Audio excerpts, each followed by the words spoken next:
आपके 1 मिनट की जानकारी किसी के जीवन को पूरी तरह से बदल सकता है। अगर आपको दिख रहा है कि किसी का चेहरा अचानक से टेढ़ा हो रहा है या फिर एक हाथ अचानक से काम करना बंद कर दे रहा है, तो इसे आप नज़रअंदाज बिल्कुल मत करिए। ये ब्रेन स्ट्रोक का सिम्टम हो सकता है।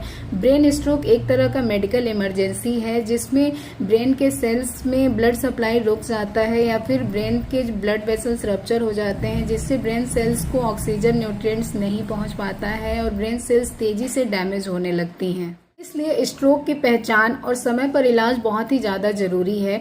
फास्ट एक आसान तरीका है ब्रेन स्ट्रोक के सिम्टम्स को पहचानने के लिए। जितनी जल्दी आप सिम्टम को पहचानेंगे उतनी जल्दी पेशेंट हॉस्पिटल पहुंचेगा और उतने ज़्यादा से ज़्यादा हम डैमेज को रोक सकते हैं।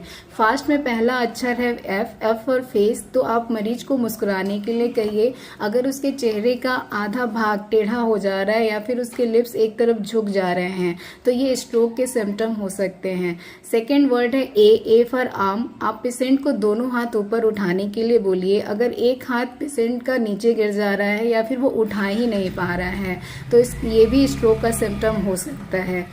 थर्ड वर्ड है एस फॉर स्पीच। तो पेशेंट को आप कुछ भी एक सिंपल सा वर्ड बोलने के लिए बोलिए, जैसे कि आज मौसम बहुत अच्छा है। अगर वो अच्छे से बोल नहीं पा रहा है, उसकी जुबान लड़खड़ा रही है या फिर वो समझ नहीं पा रहा है तो ये भी सावधान होने का एक इंडिकेशन है, आपको सावधान हो जाना है।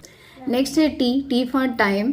तो ब्रेन स्ट्रोक के केस में टाइम इज ब्रेन। जितना ज़्यादा लेट होगा उतना ज़्यादा ब्रेन टिश्यू डैमेज होंगे। हर मिनट पे लाखों सेल्स डैमेज होने लगते हैं, तो आपको सावधान हो जाना है और तुरंत जितनी जल्दी से जल्दी हो सके मेडिकल हेल्प लेनी है। याद रखिए, फेस टेढ़ा, आर्म वीक, स्पीच लड़खड़ाए तो टाइम बर्बाद नहीं करना है, तुरंत आपको डॉक्टर के पास जाना है।